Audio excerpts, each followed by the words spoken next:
In this lecture, we're looking at the rise of Pentecostalism as it came into its full flowering in the early 1900s and its impact on the 20th century church. And the interesting thing about Pentecostalism is that it is both unique and very familiar to us. It's unique in the fact that it really comes out of nowhere, at least in terms of the popular understanding of the rise of the Pentecostals, as well as within Pentecostalism and the Charismatic renewal movements, their own self-identity is often very much wrapped up in the idea that they have recovered something new and that the movement itself is really there in the 20th century. So Pentecostalism is unique. It's worth pointing out. There were no Pentecostals on the Mayflower.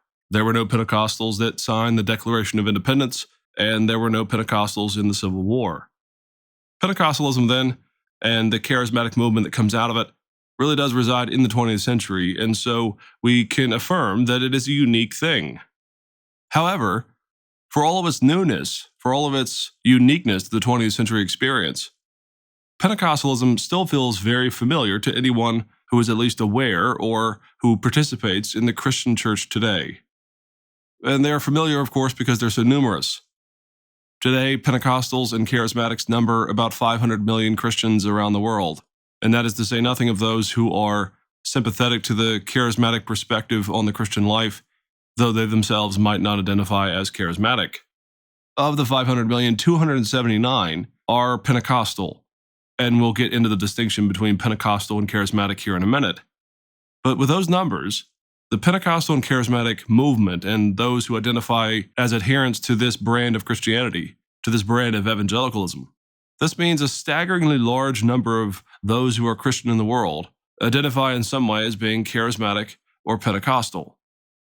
And so what we're going to do in this lecture is talk about how Pentecostalism came about, what were the impulses and the threads that led to the Pentecostal movement, then what transitioned into the charismatic movement, what were the changes there, and then we're going to say a few things about the nomenclature and how we describe all of these various events. Now, we need to be very clear here. Describing Pentecostalism's history is a great deal easier than trying to describe Pentecostalism or the charismatic movement today. As we just mentioned, trying to sum up 500 million different people around the world with different languages and different instincts is simply impossible. There is nothing that unifies them necessarily other than their commitment to some of the essentials of gifts, emotionalism, speaking in tongues, at times praying for and seeking after miracles and divine healings, and a number of different things. But here's the thing. You can find all types of folks that break every mold that you're going to place on top of Pentecostalism or the charismatic faith, frankly. Just as you think you have a single definition, well, there comes along another group or another person who simply doesn't live by those standards. So what we're doing here is discussing more of the historical backdrop, how these things come about, and what were the principal players and the main themes in the history of the Pentecostal and charismatic movements. Now, we should begin with some definitions.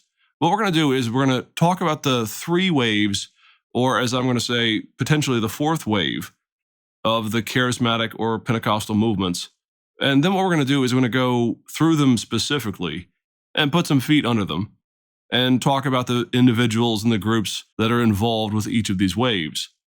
But we should say at the outset that we have to realize that because historians and Pentecostals themselves describe these three different waves, describe these different brackets of the movement itself, that should tell you that there is a great deal of diversity within the heritage and the history of Pentecostalism and charismatic faith.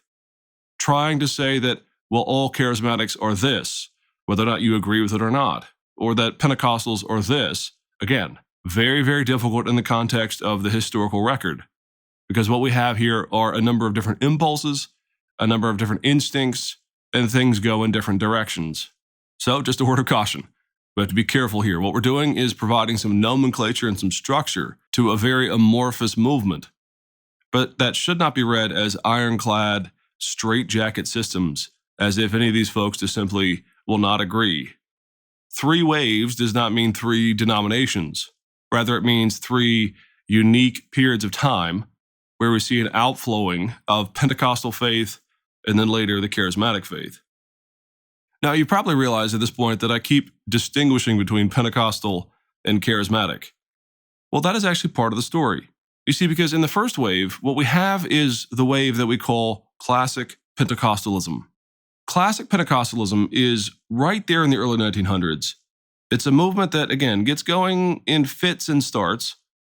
It began predominantly with preaching on the book of Acts, the focus on Pentecost, hence the name Pentecostalism, and a desire, born in part by the realities of the modern world and the Darwinian revolution. Certain Christians began to feel that something had been lost, that they needed to recover the miraculous and the powerful message that we see in the book of Acts. Now, this raises an interpretive issue, of course, in the history of the church. The church had, by and large, seen the book of Acts not as prescriptive, but as descriptive.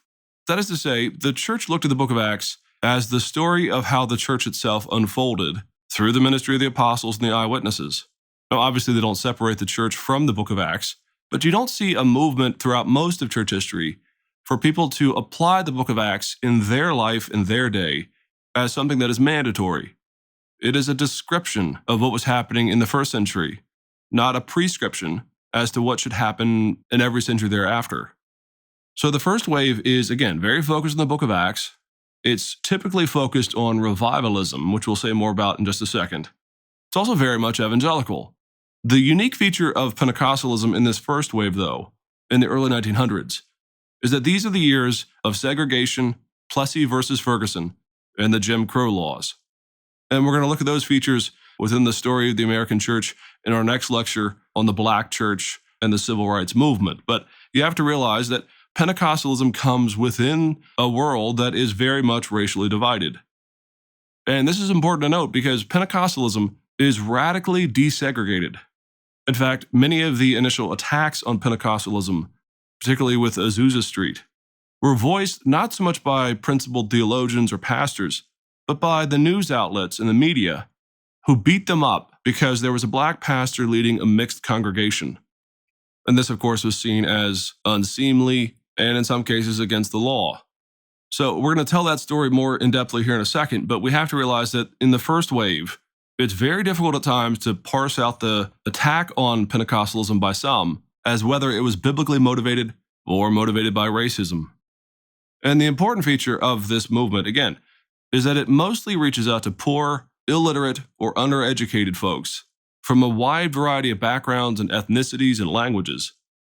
And that this first Pentecostal movement was, you might say, an extension, and this is important, an extension of the ongoing unfolding of the world after the Great Awakening's movement.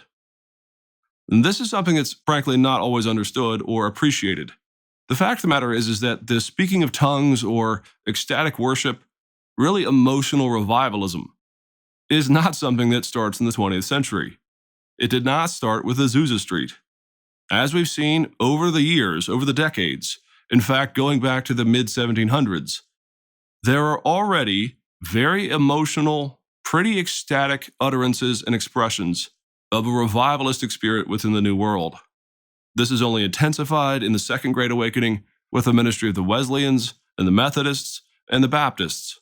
Frankly, if you go back and look at the accounts of the Second Great Awakening, it's very difficult at times to tell the difference between those revivals and some of the things that you see in the first wave of Pentecostalism. So we have to stop saying that Pentecostalism merely began in the 20th century. Rather, what Pentecostalism is in this first wave is an intensification of some of those revivalistic elements that had been part and parcel of the American church experience almost from the very beginning. Certainly ever since the dissenting groups came over and began to take root here in America. So one of the things we'll talk about in a second is that Azusa Street actually looks very much like a Quaker service. It did not happen in a vacuum. So that's the first wave. Now, the first wave is very much maligned, very much attacked. It is not embraced by the mainline, more established denominations. In fact, it is very much shunned. Now, by and large, this first wave of Pentecostalism occurs in areas where those old mainline denominations really don't have a great deal of presence. So the animosity was more in print, you might say. And you can only imagine that, in particular those back on the East Coast, hearing stories of these revivals in LA and in Texas and other places, really let their mind wander as to what was going on. The second wave of this movement happens a number of decades after, and it is in this second wave that we have what we call the Charismatic Renewal movement. The Charismatic Renewal movement is called that by historians because what we're dealing with here is not a more structured organizational movement as we see in the first wave. And again, we're going to uncover a bit of that about the first wave in a minute and look at some of those denominations. But what happens in the second wave is you begin to see predominantly white denominations and mainline denominations begin to experience some of the same things that we saw in the Pentecostal awakenings several decades before. You begin to see it in university settings and theological traditions of all kinds. What happens here is really a bridge then. The difference between a Pentecostal and a charismatic is really a matter of where their membership, you might say, is. One is a Pentecostal when you are a part of a Pentecostal denomination, where the entire ethos and structure of your Christian life and your worship and the church that you attend is purposely Pentecostal. Now, it may not have that name, but it is certainly part of a denominational structure. Those who are charismatic, though, very often are people who will attend any number of different churches, even in a number of cases, Roman Catholic churches, and yet they will embody and take into their own identity some of these elements that we see in the Pentecostal movement. So we see Lutherans and Presbyterians and Methodists and Baptists all experiencing some level of this charismatic outpouring. So when we say charismatic and we talk about the second wave, what we're talking about, again, are the main lines, the major denominations. And we're looking at charismatic faith here more as an additive, not to be pejorative, but an additive to what people already were. Most of these people will remain theologically and ecclesiologically, that is to say, their position on the Bible, on their faith, on theology, and on what church they attend, may remain entirely the same. But what has changed is they are beginning to embody and embrace some of these Pentecostal ideals and some of these more emotional responses that do or do not come with spiritual gifts. Now, one of the main differences that you can use to remember the difference is that because Pentecostalism, the first wave, comes out of the renewal and revival movements, the holiness movements of the 1800s, very often when you see a Pentecostal church, particularly in the first half of the 20th century, they look very much like a holiness church. You have, for example, prohibitions against makeup. Very much looks at times like a fundamentalist holiness type experience. And in that sense, it's not entirely different from what we saw again throughout the 1800s. It's an intensification of those movements for sure. But the Pentecostal movement did not drop out of thin air. Rather, it is part of the unfolding of the holiness movement. When you get to the charismatic renewal movement, though, you may or may not have people who look like they participate in a holiness tradition. They could, again, look very much like a mainline person. They could be genteel. They could be well-educated, all these hoity-toity things, but they have embraced the charismatic renewal movement, or at least some of these elements into their own identity. But because they are tied to other denominations and churches and traditions, they don't look in the charismatic movement or the renewal movement very much like the holiness movements of the first wave. Thirdly, there is what we call the neo-charismatic movement, which arose in the 1980s and carries on down until today. This is the third wave. It's also called the wave of signs and wonders. Now, it's important to note, most of us, if we are not charismatic or if we were not raised Pentecostal, our only exposure to this movement comes from this third wave. It comes from neo-charismatic expressions that, again, have been around since the 1980s. Well, from a purely historical lens, that is a bit like trying to describe Luther and Lutheranism in the 16th century by attending a German Lutheran church in Lake Wobegon. It just simply is not going to be the case. You have a great deal of change that has happened. Now, throughout the 20th century, that is a pretty rapid change that happens. You go from holiness movements, very much no makeup, very much about sanctification, repentance, and the outpouring of the gifts, to, frankly, some of the more excessive things that we do see in the third wave, things like televangelists, people that seem to have gone the opposite direction from the holiness movements in terms of their makeup use, and those who began to tout not just a desire to live out the book of Acts, but a rather excessive at times appeal to the miraculous, to the ecstatic, and in particular, to the frequent predictions about the coming of Christ. But here too, even in the third wave, it still is very much an unfolding, or even you might say a further intensifying, of the revival spirit that we saw all the way back in the 1800s. It is very modern, it's very showy, it has new things that were never there before, the ability to reach around the world with your message, these types of things. But the signs and wonders movement, the third wave, changes some of the elements at the core of what it meant to be Pentecostal. And we'll describe that here in just a minute. So those are the three main waves. Now, one of the things I want to talk about just briefly is the fact that some historians have noticed what they call a fourth wave. Now, unfortunately, we're still in this wave, so it's a bit difficult to determine all of its limits and boundaries and definitions. But there has arisen, within those who are Pentecostal and Charismatic, an increased desire for intellectual credibility, thoughtfulness, the writing of books that are more than just practical memoirs, a real substantive change that we're seeing in Pentecostal and Charismatic influenced universities and academic settings. You're seeing a maturing in some ways, a bringing together of head and heart within those who are Charismatic and Pentecostal that had not really been part of the movements from the very beginning. Now, that's not to say that they were dumb. That's not what we're saying. What we're saying is that there's an increased thoughtfulness, an increased deepening of what their tradition is, and historians have begun to talk about the fourth wave.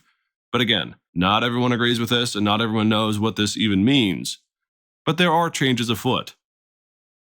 Okay, so let's go through these three waves and tell the story of the Pentecostal and Charismatic movements. First and foremost, it's too often said, and it's said in just about every textbook possible, that the Pentecostal faith gets going in Azusa Street. Azusa Street happens, and lo and behold, we have Pentecostals springing up everywhere. Well, the fact of the matter is, that's not the case. It's not the case for two reasons. One, we've already said these movements, these revivals, the ecstatic experiences had been there at least for a century. So in general, we can't talk about Azusa Street as the kind of chasm that separates this new Pentecostalism from everything else that had gone before. The other thing is that Azusa Street and those involved there had learned their faith, had learned this theology from other people. Now, there are inklings here and there, even as far back as the 1700s, of folks who get very much wrapped up in ecstatic emotional worship. There are occurrences in Wales, over in the UK. There was a man by the name of Edward Irving, for example, who lived from 1792 to 1834, who was a bit rowdy, and he talked a great deal about Holy Spirit healings and these types of things. But we don't want to create too long of a genealogy here. We have to be careful. There are folks that are in different pockets of both the UK and in America, but that doesn't mean that they're all connected. But in terms of the rise of Pentecostalism in the context of the States, there's a man by the name of Charles Fox Parham. Charles lived from 1873 to 1929, and Charles really is the godfather of the Pentecostal faith. In his early years, in his formative years, he had actually married a Quaker, and for a number of years, this was his context. Now, the Quakers, of course, were very much a part of the revival movements, and really their worship had a certain number of contours to it. For example, anti-authoritarianism. There is no single pastor that runs a Quaker church. That took away some of the boundaries that you might have found in another church to something like Pentecostalism. Well, Charles eventually begins a ministry of his own, and he looks very much in his early ministry like any other revival preacher that had gone before him. He preaches revival, he preaches emotionalism, but he does two things that are very unique. First and foremost, Charles begins to minister to the poor and the undereducated. In particular, he ministers to poor African Americans now freed after the Civil War. Now, we have to be careful here. He does do this with a certain amount of Christian grace. However, Charles was also a firm believer in some rather, let's just say, interesting ideas about the creation of whites over against every other race. He actually believed that on the sixth day, God created all of the races except for the whites, and that on the eighth day, I guess he felt like there needed to be another day tacked on, but on the eighth day, Charles believed that God created white people. Ay, ay, ay. Well, Charles has a certain bent towards ministering to those who are poor, and African Americans in particular. but he's doing so obviously from a somewhat unique reading of Genesis. And eventually this will, by the way, lead to the fallout between the Azusa Street people and Charles. But Charles begins to minister in a pluralistic, multi-ethnic context. He is an equal opportunist. He also ministers for a while in Texas, where he ministers to Mexican Americans and immigrants, as well as to the white poor. So the first context that Charles brings is a multi-ethnic, mixed congregation experience in the context of his revivals. Now again, that's not entirely unique. Rather, what you see, again, is an intensification of that ideal that had been there from the Second Great Awakening, with the Methodists and others doing a modest amount of mixing of different races in their congregations or in the big tent revivals. The other thing that Charles does is he connects the idea of speaking in tongues from the book of Acts, from Acts 2, with the baptism of the Holy Spirit. Now let's be clear here. Historically in the church, those two things have been kept separate. The church had almost always embraced the idea that the baptism of the Spirit related to our salvation, that it related to the applying of the work of Christ. And Paul does this. He talks about in our conversion, when we came to Christ, the Spirit came into us and cried, Abba, Father. In numerous places in Paul and elsewhere in the New Testament, the coming of the Spirit is part and parcel to salvation and to conversion. And so to say that you were baptized in the Spirit was, for nearly the entirety of the church's history, synonymous with being born again or being converted. What Charles does is he takes the idea of the baptism of the Spirit, he takes that jargon, and he ties it up with the speaking of tongues. So you might say that he separated the work of Christ from the work of the Spirit. Christ has saved us. He has justified us. He certainly believes in that. But all the activity of the Spirit, Charles will say, is more in the context of worship, sanctification, and in particular, things like speaking in tongues, etc. Now, I labor this point because if there's any Achilles heel over the years, it's this one for both Pentecostal and Charismatic renewal movements. It is an ambiguity as to where the work of Christ for salvation ends and what the role of the Spirit is. Separating the work of the Spirit from the application of Christ's work for us for salvation too often makes the Holy Spirit kind of isolated off to the side. And it makes him simply part of worship itself or only the speaking in tongues. And therefore, when passages that talk about how all Christians have the Spirit, when those are read in this interpretive model, too often what ends up happening is people say, well, if you don't speak in tongues, then you're not really Christian. Then you haven't really taken that further step. Again, that's an Achilles heel, it's a pitfall. I always say all traditions have pitfalls and excesses that they can fall into. And this tends to be one that we see in Pentecostalism or the Charismatic movement. It's an ambiguity about the relationship of the work of Christ to the work of the Spirit. Well, Charles Fox Parham is, again, a very influential man on his own. But he's most influential because he ends up being a teacher and then a discipler for William J. Seymour. William J. Seymour was a son of a former slave. He had contracted smallpox and lost the use of an eye. In fact, one of the slanderous things that the LA Times writes about his later ministry is that he is that one-eyed Negro who is leading a mixed congregation, very much a racist rant against him. But Seymour had heard of the teaching of Charles, and he went to study under him for a while. He then ends up in Texas, where he is preaching revival and many of the same things that we're very much used to from the holiness tradition. Now, it's important to note here, Seymour has fully bought into the ideas that Charles has espoused about speaking in tongues as the sign of actual faith, as a sign of being baptized in the Spirit. For all of his talk about it at this point, and he preached on it pretty much every week, Seymour at this point has not yet experienced these manifestations of the Spirit's work. Still, though, he gets a bit of a famous name for this in Texas, and there is a woman who has come to Texas to visit family, Julia Hutchins, and she attends his sermon. And then she goes back to her home city of LA out in California. And she tells the story of Seymour as this wonderful preacher who ought to be invited out to do a series of sermons and a revival there in LA. Seymour then is eventually invited, and actually Charles Fox Parham pays some of the money to send him on. And so in 1906, William Seymour heads out to LA, and he begins to preach, and the response is overwhelming, but it is also met with racist resistance. Now, the Azusa Street revivals, as they'll eventually be known, is a bit of a misnomer.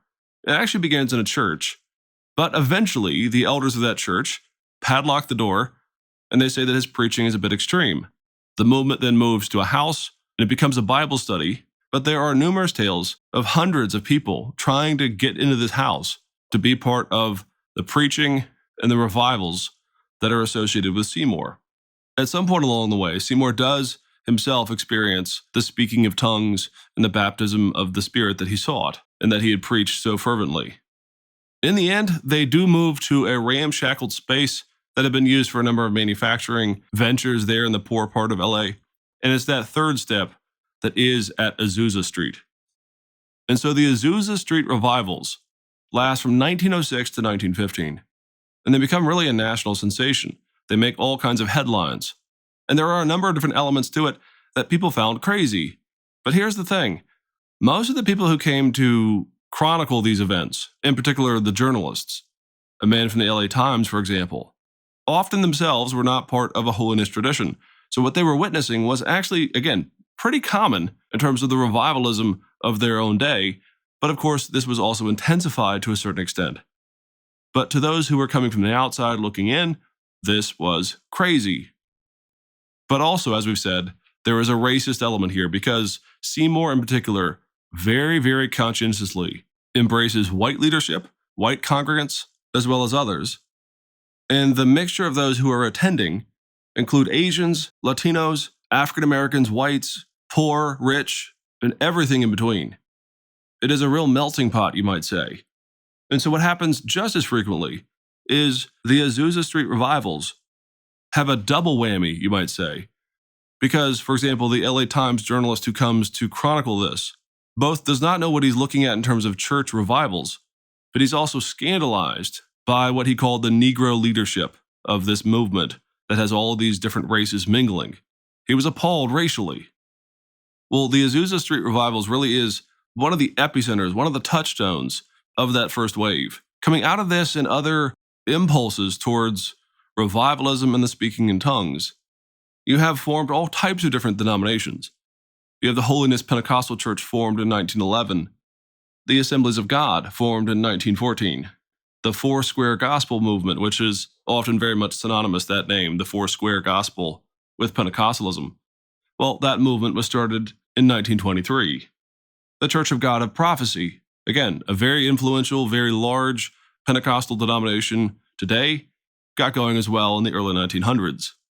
So the first Pentecostal movement is very much tied up with racism, the Jim Crow laws, as well as an intensification of the revival movement and the holiness movement.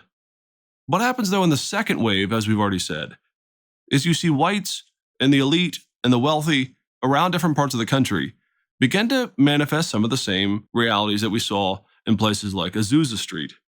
So in 1960, for example, in Van Nuys, in California, there is an Episcopal church that experiences many of the same phenomenon. And this, too, is covered by the Times and by Newsweek and other magazines.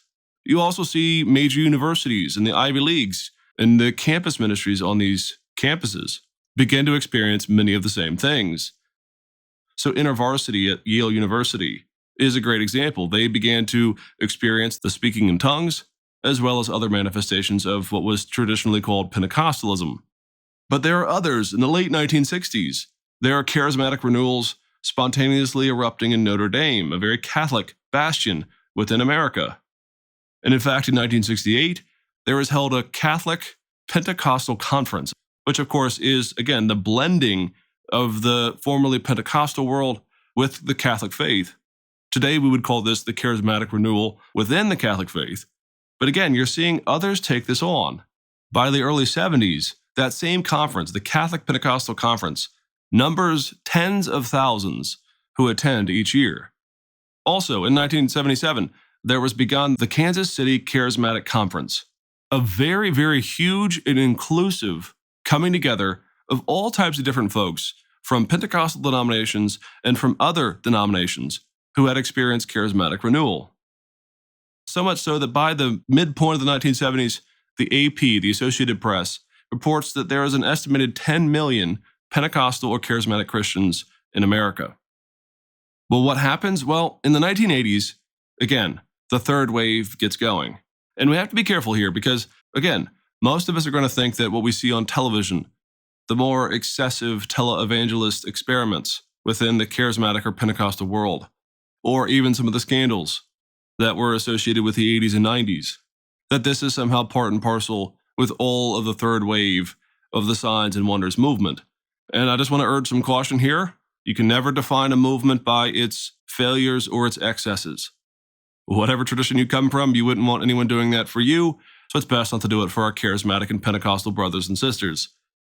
But the signs and wonders movement in the 80s and 90s is a very influential pivot, because what begins to happen increasingly is something that was seen in the Pentecostal and charismatic renewal movements as a positive, as the speaking in tongues and signs and wonders as a manifestation of revival, increasingly becomes the mark of what a true Christian is. A true church is one that has miraculous signs at all times, or at least very frequently.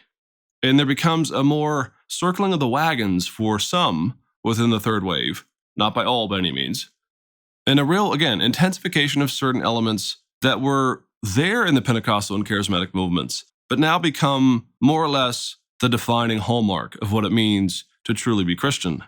You also see a rise, perhaps as a result of the end of the Cold War, a great number of end times prophecies, predictions, and these types of things. And of course, this continues on to the modern world. But you have to be careful here. Again, millenarianism, this idea of the imminent coming of Christ, goes back to where?